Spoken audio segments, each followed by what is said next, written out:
കാര്യങ്ങളൊക്കെ വെച്ച് ഇത്ര ലോങ് പോകുന്നത് ഇതെന്റെ വണ്ടിയുടെ ഫസ്റ്റ് സർവീസ് ആണ്. പണി പാളിന്ന് ഞാൻ പൈസ. ഹലോ ഗൈസ്, ഇന്ന് നമ്മുടെ ബൈക്കിന്റെ സർവീസ് ഡേറ്റ് ആയിട്ടുണ്ട്. സോ ഇന്ന് ബൈക്ക് സർവീസിന് കൊടുക്കാനായിട്ട് ഞാൻ നേരെ അങ്കമാലിക്ക് പോവാണ്. നമ്മുടെ ഹിനിച്ചേട്ടൻ നമ്മുടെ KTM നമ്മുടെ സെയിൽസ് ഒക്കെ നോക്കണ ചേട്ടൻ്റെ അടുത്ത് ഞാൻ എൻ്റെ വണ്ടിയുടെ കുറച്ച് പോരായ്മകൾ, അതായത് പ്രശ്നങ്ങൾ ഞാൻ പോയിന്റ് ഞാൻ വാട്സപ്പിൽ അയച്ചു കൊടുത്തിട്ടുണ്ട്.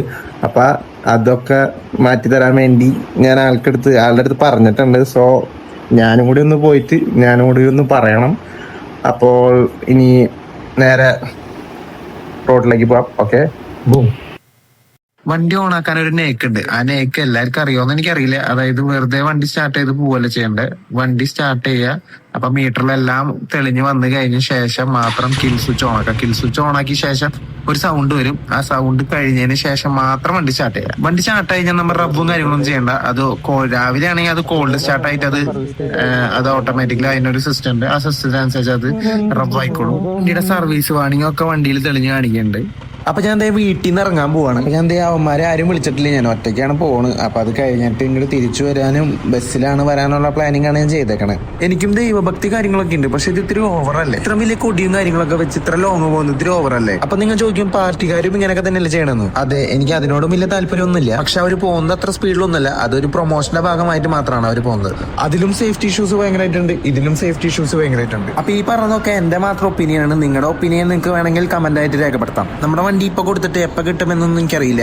ഇതെന്റെ വണ്ടിയുടെ ഫസ്റ്റ് സർവീസ് ആണ്. ഫോട്ടോ എത്തിയപ്പോ എനിക്കൊരു കാര്യം മനസ്സിലായി, പണി പാളിന്ന്. ഞാൻ പൈസയോ കാര്യങ്ങളോ ഒന്നും എടുത്തത്. ഇനി നമ്മൾ എന്ത് ചെയ്യും മല്ലയാ എന്നിങ്ങനെ ആലോചിച്ചോണ്ടിരിക്കുമ്പോഴാണ് പെട്രോൾ ഓർമ്മ വന്നത്. ഒരു 100 രൂപയ്ക്ക് പെട്രോൾ അടിച്ചിട്ട് 50 രൂപ കയ്യിൽ തരാൻ പറ്റുമോ എന്ന് ചോദിക്കാം. അപ്പൊ ഞാൻ വെച്ച് പടച്ചു നമ്മുടെ ഷോറൂമിലേക്ക്. 9 മണി ആകുമ്പോഴേക്ക് അവിടെ എത്തിക്കണം എന്നുണ്ടായി. ഞാൻ വീട്ടിൽ നിന്ന് ഇറങ്ങണേക്ക് മുന്നേ നമ്മുടെ ഹിനിച്ചേട്ടനെ വിളിച്ചിട്ടുണ്ടായിരുന്നു, പക്ഷെ കിട്ടിയില്ലേ ഫോൺ. ആളെ ഞാൻ തലേദിവസം മെസ്സേജ് അയച്ചപ്പോൾ ആള് പറഞ്ഞിട്ടുണ്ടായിരുന്നു നീ കൊണ്ടുവന്നോടാ, നോ പ്രോബ്ലം. ഞാൻ പുള്ളിക്കാരനോട് പറഞ്ഞ സർവീസിന്റെ ഇഷ്യൂസ് ഞാൻ വേണമെങ്കിൽ നിങ്ങളോടും പറയാം. ഗിയർ ഹെവി ആയിട്ട് ടൈറ്റ് ആയിട്ട് എനിക്ക് ഫീൽ ചെയ്യണ്ടായിരുന്നു. അതേപോലെ ഫ്രണ്ടിലൊരു കിലുക്കം എനിക്ക് ഫീൽ ചെയ്യണ്ടായിരുന്നു. എന്റെ വണ്ടി ഓഫ് ചെയ്താൽ മാത്രമായിരുന്നു ന്യൂട്രൽ വീഴുണ്ടായുള്ളൂ. അല്ലാണ്ട് എനിക്ക് ന്യൂട്രൽ വീഴാൻ ഭയങ്കര ടൈറ്റ് ആയിരുന്നു. ഞാൻ ഇപ്പൊ നിർത്തിയിട്ട് കഴിഞ്ഞിട്ട് ഫസ്റ്റ്, സെക്കൻഡ്, തേർഡ്, ഫോർത്ത് അങ്ങനെയൊന്നും നമുക്ക് ഇടാൻ പറ്റില്ല. ഒരു ചെറിയൊരു അനക്കം നമുക്ക് കൊടുത്താൽ പോലും നമുക്ക് ഇടാൻ പറ്റില്ലായിരുന്നു. അത് ക്ലച്ച് അഡ്ജസ്റ്റ് ചെയ്താൽ മതിയായിരിക്കും എന്നാണ് ചേട്ടൻ പറഞ്ഞത്. അത് കാണിക്കണം. പിന്നെ മെയിനായിട്ട് മേജറായിട്ട് ഒരു ഇഷ്യൂ ഉണ്ടായിരുന്നു. വണ്ടി സഡനായിട്ട് ഓഫ് ആവണ ഒരു ഇഷ്യൂ ആണ്. ഇടയ്ക്കിടയ്ക്ക് ഈ വണ്ടി സഡനായിട്ട് ഓഫ് ആവണുണ്ടായിരുന്നു. പിന്നെ രാവിലെ വണ്ടി ഒന്ന് സ്റ്റാർട്ട് ആവാനും കുറച്ച് ഇഷ്യൂസ് ഉണ്ട്. അതിപ്പോ ഈ മഞ്ഞിന്റെയും ഇതിന്റെ ഒക്കെ ആയിരിക്കും. അപ്പൊ ഇതൊക്കെ തന്നെയായിരുന്നു എന്റെ ഇഷ്യൂസ്. അപ്പൊ ഇത് എനിക്ക് അവിടെ പോയി ക്ലിയർ ചെയ്യണം. ഞാൻ ഗോപ്രോയിലും സംസാരിച്ചിട്ടുണ്ടായിരുന്നു, പക്ഷെ ഗോപ്രോയിൽ സംസാരിച്ച അത്ര ക്ലിയർ ആയിട്ട് എനിക്ക് ഔട്ട്പുട്ട് കിട്ടിയിട്ടില്ല. അതുകൊണ്ടാണ് ഞാൻ ഇപ്പൊ എക്സ്റ്റേണൽ വോയിസ് ഓവർ ചെയ്യണത്. അപ്പൊ എന്റെ ഈ ഇഷ്യൂസ് നിങ്ങൾക്കും ഉണ്ടായിരുന്നെങ്കിൽ നിങ്ങൾ ഒന്ന് കമന്റ് ബോക്സിൽ ഇതൊക്കെ ഒന്ന് അറിയിക്കണേ. ഞാൻ 100 രൂപയ്ക്ക് പെട്രോൾ അടിച്ചിട്ട് 150 ആൾക്ക് അയച്ചു കൊടുത്തിട്ട് ഞാൻ ആളോട് ചോദിച്ചിട്ടുണ്ടായിരുന്നു, ചേട്ടാ ഇങ്ങനെ 50 രൂപ എനിക്ക് ക്യാഷ് ആയിട്ട് തരാൻ പറ്റുമോ എന്ന് ചോദിച്ചു. പുള്ളിക്കാരൻ ഓക്കെ പറഞ്ഞു. പക്ഷെ ഞാനിത് റെക്കോർഡ് ചെയ്തിട്ടുണ്ടായിരുന്നു, പക്ഷെ അത് മിസ്സായി പോയി. എവിടെ പോയാവും. BRDയുടെ അവിടുത്തെ പാലം കയറി കഴിഞ്ഞപ്പോ പിന്നെ അന്യായ ബ്ലോക്ക് ആയിരുന്നു. നമുക്ക് ബ്ലോക്ക് പ്ലസ് വെയില് നല്ല കിടിലൻ കോമ്പോ. ബൈക്കായതുകൊണ്ട് നമുക്ക് എല്ലാത്തിന്റെ ഇടയിൽ കൂടെ എടുത്തിട്ട് വരാൻ പറ്റി. ഞാൻ വണ്ടി ഒതുക്കിട്ട് ഒന്ന് ഫുൾ സ്ലീവ് ആക്കട്ടെ, അല്ലെങ്കിൽ എന്റെ കൈ ഒരു പരിവാവും. ഇത് ന്യൂട്രൽ ഇതിന് തോന്നണം ന്യൂട്രൽ ആണെങ്കിൽ. ഇതൊക്കെയാണ് ഞാൻ എൻ്റെ വണ്ടിയുടെ പ്രശ്നങ്ങളായിട്ട് പറഞ്ഞിട്ടുള്ളത്. അതെനിക്ക് പ്രശ്നമാണോ അതിനുള്ളതാണോ എന്ന് എനിക്കറിയില്ല. പക്ഷെ വേറെ കൂട്ടാനോട് ചോദിച്ചപ്പോൾ അവനൊന്നും ഇങ്ങനെ ഇല്ലാന്ന് പറഞ്ഞത്. അപ്പം എൻ്റെ വണ്ടിയുടെ പ്രശ്നം തന്നെ ആയിരിക്കുമല്ലോ. എല്ലാം ശരിയാക്കി തരുമെന്ന ശുഭപ്രതീക്ഷയോടെയാണ് ഞാനിപ്പോൾ പോകുന്നത്. V3 ഒക്കെ ഓടിച്ചു നടന്നിട്ട് ഈ മൈലേജ് ഒന്നും പോരാ. ഇനി നമുക്ക് അങ്ങോട്ട് ബ്ലോക്ക് കുറവായിരിക്കും. അതുകൊണ്ട് തന്നെ പെട്ടെന്ന് നമുക്ക് എത്താനും പറ്റും. പാലത്തിന്റെ ഒക്കെ പണി കഴിഞ്ഞാൽ പിന്നെ നമുക്ക് പെട്ടെന്ന് നമ്മുടെ ഡെസ്റ്റിനേഷൻസിൽ എത്താം. ഫസ്റ്റ് സർവീസ് കഴിഞ്ഞിട്ട് ഒരാഴ്ച കഴിഞ്ഞിട്ടായിരിക്കും നിങ്ങളുടെ കയ്യിൽ ഈ വീഡിയോ എത്തുന്നത്. സർവീസ് കഴിഞ്ഞിട്ട് എന്തെങ്കിലും പ്രശ്നങ്ങളോ കാര്യങ്ങളോ ഉണ്ടോ എന്ന് നമുക്ക് നോക്കണല്ലോ. അതേപോലെ തന്നെ ഞാൻ സർവീസിന് പറഞ്ഞ പ്രോബ്ലംസ് ഒക്കെ മാറിയോ എന്ന് നമുക്ക് ചെക്ക് ചെയ്യാം. അപ്പൊ സർവീസിന് എത്ര കോസ്റ്റ് ആയി കാര്യങ്ങളൊക്കെ ഞാൻ പറഞ്ഞുതരാം. അപ്പൊ നമുക്ക് എന്തായാലും അവിടെ എത്തിയിട്ട് ബാക്കി കാര്യങ്ങൾ നോക്കാം. അപ്പൊ അതേ നമ്മുടെ സർവീസ് സെന്ററിലേക്കുള്ള സർവീസ് റോഡ് ഞാൻ എടുക്കുകയാണ്. അപ്പൊ നമ്മുടെ KTMന്റെ ഷോറൂമിന്റെ കറക്റ്റ് ലൊക്കേഷൻ വരുന്നത് കരയാമ്പറമ്പ് കറുകുറ്റി അങ്കമാലിയിലാണ്. അപ്പൊ അതേ നമ്മുടെ ചെക്കനെ ഫസ്റ്റ് സർവീസ് വേണ്ടി കയറ്റാൻ പോവാണ്. അപ്പൊ ഷോറൂം ഒക്കെ തുറന്നുണ്ട്. ഇനി നമ്മളെക്കാളും മുന്നാരെങ്കിലും എത്തിയിട്ടുണ്ടെങ്കിൽ അവർക്കായിരിക്കും പ്രയോറിറ്റി. ആരും എത്തിയിട്ടുണ്ടാവില്ല എന്നുള്ള പ്രാർത്ഥനയിലാണ് ഞാൻ ഈ കയറുന്നത്. നമ്മുടെ ഷോറൂമിലെ 2 സെയിൽസിലെ ചേട്ടന്മാരും അവിടെ തന്നെ ഉണ്ടായിരുന്നു. അവർ രണ്ടുപേരും നല്ല കമ്പനിയാണ്. സോ നമുക്ക് നല്ല ഫ്രണ്ട്ലി ആയിട്ട് സംസാരിക്കും ചെയ്യാം അവരുടെ അടുത്ത്. ഞാൻ ആ ക്ലച്ചിന്റെ ഇഷ്യൂ പറഞ്ഞത് പുള്ളിക്കാരൻ അപ്പൊ തന്നെ ചെക്ക് ചെയ്തോണ്ടിരിക്കുകയാണ്. ഹിനിച്ചാണെങ്കിൽ സർവീസിൽ എന്താണ് സ്ഥിതി എന്നൊന്നും അറിയാൻ വേണ്ടി അകത്തേക്ക് പോയി കാണും. അപ്പൊ അകത്തിരിക്കുന്ന വണ്ടിയുടെ ക്ലച്ച് ടെസ്റ്റ് ചെയ്ത് നോക്കണം പറഞ്ഞിട്ട് ഞാൻ അത് വന്ന് നോക്കണം.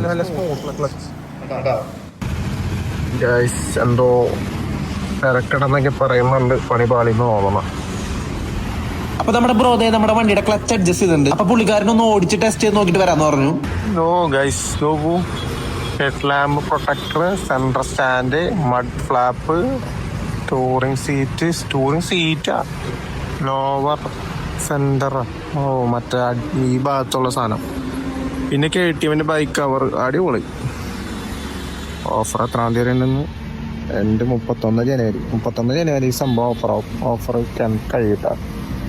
അപ്പൊ നമ്മുടെ ചെക്കന സർവീസ് സെന്ററിൽ ലഭിച്ചിട്ട് ഞാൻ ബസ് സ്റ്റാൻഡിലേക്ക് പോകും. ഹിനിച്ചേട്ടൻ തന്നെയാണ് എന്നെ ഡ്രോപ്പ് ചെയ്യുന്നത്. സർവീസ് സെന്ററിൽ കുറച്ച് അർജന്റ് വർക്ക് പെൻഡിങ് കിടക്കണ്ടെന്നാ പറഞ്ഞത്. എന്നാലും നമുക്ക് അഡ്ജസ്റ്റ് ചെയ്ത് സെറ്റ് ആക്കി തരാമെന്നാ പറഞ്ഞത്.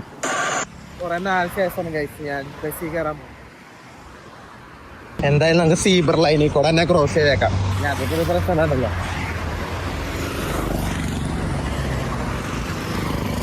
മരം നിർത്തിക്കഴിഞ്ഞാൽ എനിക്ക് കിടക്കാൻ പറ്റുള്ളൂ. ഇതില് ഞാൻ ഓടും. പറ്റില്ല. ബൈക്കിൽ കിടക്കാൻ എനിക്ക് ഇത്ര പാടില്ലല്ലോ. ഇത് കുറെ നേരമല്ലേ ഞാൻ ഇപ്പൊ നിക്കണ്. ചേടാ ഇതില് ഞാൻ കിടന്നിരിക്കും.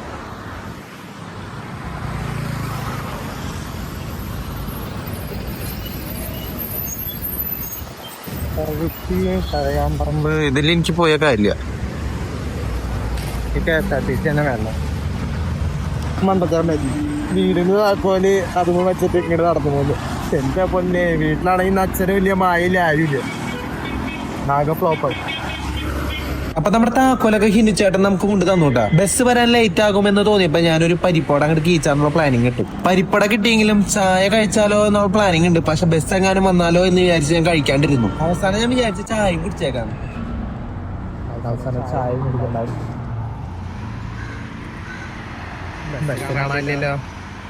അങ്ങനെ ചായ കുടിച്ചോണ്ടിരിക്കുന്ന ഇടയിലാണ് പെട്ടെന്ന് ബസ് വന്ന് ഫ്രണ്ടിൽ നിർത്തിയത്. ഞാനാണെങ്കിൽ ബസ് എടുക്കാറായപ്പോഴാണ് ഞാൻ കണ്ടത്. പിന്നെ ചായ അവിടെ വെച്ച് ഓടിക്കേറി. അങ്ങനെ ഞാൻ ബസ്സിലും കയറി.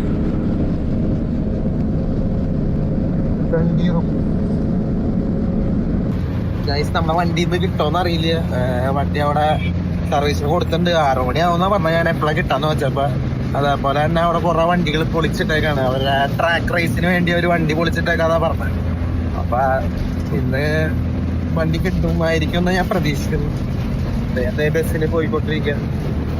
സംഭവം ഇന്നത്തെ രാവിലത്തെ തിരക്കൊക്കെ കഴിയണതിനേടാ അറ്റം വരെയിട്ട്. ഇത് എവിടെന്നാ സ്റ്റാർട്ടിങ് നോക്കാം. സ്റ്റാർട്ടിങ് അല്ല, എൻഡിങ് എവിടെ വരെ ഉണ്ട് നോക്കാം. അപ്പൊ ഞാൻ കുറെ വർഷങ്ങൾക്ക് ശേഷം ബസ്സിലും കയറി. തിരക്കില്ലാത്ത കാര്യം നല്ല സുഖമായിട്ട് പോവാം. ചാലക്കുടി ബസ് സ്റ്റാൻഡ് എത്തി ഗൈസ്. ബസ് സ്റ്റാൻഡിൽ കൂടെ നമ്മ കാലം മറന്നേ. ആളൂര്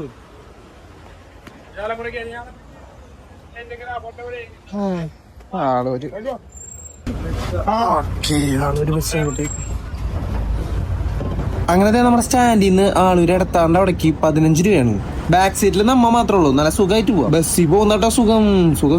അങ്ങനെ ഞാൻ ബസ് ഇറങ്ങി ബസ് പോയി. ഞാൻ വീട്ടിലും പോയി. അപ്പൊ അതായത് നമുക്ക് വണ്ടി എടുക്കാനുള്ള സമയമായി. വൈകിട്ട് വലിയ സുഖമൊന്നും ഇല്ല ബസ്സിൽ. സർവീസിൽ ഞാൻ അവിടെ 5 മണിക്ക് എത്താൻ പറഞ്ഞതാ. ബസ് കിട്ടാത്ത കാരണം എന്റെ പൊന്നോ നേരത്തെ പറഞ്ഞ സുഖമൊക്കെ മാറി. അവസാനം ഞാൻ എങ്ങനെയൊക്കെയോ ഇഴഞ്ഞത് സർവീസ് സെന്ററിന്റെ അവിടേക്ക് എത്താറായി. ഞാൻ ഇനി അവിടേക്ക് നടക്കട്ടെ. കയറാൻ അറിയില്ല. ഞാൻ പറമ്പിൽ ഇറങ്ങിയതേ KTM ഷോറൂമിന്റെ ഫ്രണ്ടിൽ എത്താമോ കാരണൊക്കെ പോയിന്ന് തോന്നുന്നു. നമുക്ക് നോക്കി നോക്കാം. ഷോറൂം എത്തി. അങ്ങനെ ഞാൻ സർവീസ് സെന്ററിലെത്തി. നമ്മുടെ ബൈക്ക് നമ്മുടെ സെക്കൻഡ് ഇവിടെ പൊളിച്ച് കുട്ടപ്പനായിട്ട് ഇവിടെ ഇരിക്കുന്നുണ്ട്. മെഴുക്ക് പെരട്ടണ്ടെന്ന് പറഞ്ഞിട്ടുണ്ടായിരുന്നു. അതേപോലെ തന്നെ മെഴുക്ക് പെരട്ടി വെച്ചിട്ടുണ്ട്. വണ്ടി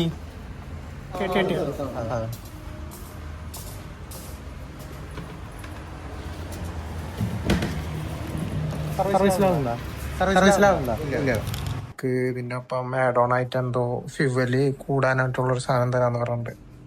അത് മേടിക്കാനായിട്ട് ഞാൻ സർവീസ് പേയ്മെന്റ് സെക്ഷനിൽ വന്നേക്കാം.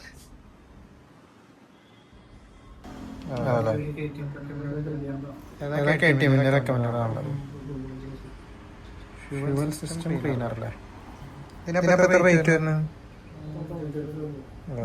ഇതിപ്പോ ഫ്രീ ആയിട്ട് ആഡ് ഓൺ അല്ലേ ഇതിന്റെ ഒപ്പം? എക്സ്ട്രാ കാശ് തരണം. അപ്പൊ ഈ സാധനം നമുക്ക് കിട്ടിയതിന്റെ ഒപ്പം നമുക്ക് ഇനി തിരക്കാം. നമ്മുടെ വണ്ടിയുടെ കോസ്റ്റ് വന്നിരിക്കുന്നത് കാണിച്ചു തരാം. ഇതാണ് നമ്മുടെ ഫസ്റ്റ് സർവീസിന്റെ കോസ്റ്റ് വന്നിട്ടുണ്ട്. അപ്പോൾ 1664 രൂപയെ നമ്മുടെ ഫസ്റ്റ് സർവീസിന്റെ കോസ്റ്റ്. മോട്ടറോളിന്റെ എഞ്ചിൻ ഓയിൽ മാറ്റിയിട്ടുണ്ട്, അതിന് 1395 രൂപയും ഓയിൽ ഫിൽറ്ററിന് 81 രൂപ, പ്രോ ലൂബ് ഫ്യൂവലിന് 97 രൂപ. അങ്ങനെ ടോട്ടൽ 1664 രൂപയുണ്ട്. ഇതാണ് നമ്മുടെ വണ്ടിയുടെ ഫസ്റ്റ് സർവീസിന്റെ കോസ്റ്റ് വരുന്നത്. അപ്പോൾ നമുക്കിനി വണ്ടി ഓടിച്ച് നോക്കണം എങ്ങനെയുണ്ട് കണ്ടീഷൻ കാര്യങ്ങളൊക്കെ. ഞാൻ ഇത്തിരി ലേറ്റ് ആയതുകൊണ്ട് തന്നെ നമുക്ക് നമ്മുടെ വണ്ടിയുടെ എന്തെങ്കിലും പ്രശ്നങ്ങൾ ഉണ്ടെങ്കിൽ തന്നെ നമുക്ക് ഇപ്പോൾ അവളുടെ അടുത്ത് പറയാൻ പറ്റില്ല, പിന്നെ പറയാൻ പറ്റുള്ളൂ. നമുക്ക് ഇതിൻ്റെ ഒപ്പം തന്നേക്കണ ആ ഫ്യൂവലിൻ്റെ സാധനം ഇതാണ്, pro lube fuel system cleaner. വണ്ടിമേ ഞാൻ പറഞ്ഞിട്ടുണ്ടായിരുന്നു പോളിഷ് ചെയ്യണ്ടെന്ന്, പക്ഷെ പോളിഷ് ചെയ്തിട്ടുണ്ട് നൈസായിട്ട്. നോക്കട്ടെ ഗിയർ ഇട്ടോ. അതിപ്പോൾ വീണിട്ടാ ഓക്കെ സെറ്റ്, അത് സെറ്റായി. വണ്ടി ഒറ്റ സ്റ്റാർട്ടായിട്ടുണ്ട്. ഓക്കെ നീറ്റ്, ഇത്ര എനിക്ക് പെർഫെക്റ്റായി. അപ്പോൾ thank you KTM showroom. Let's move all.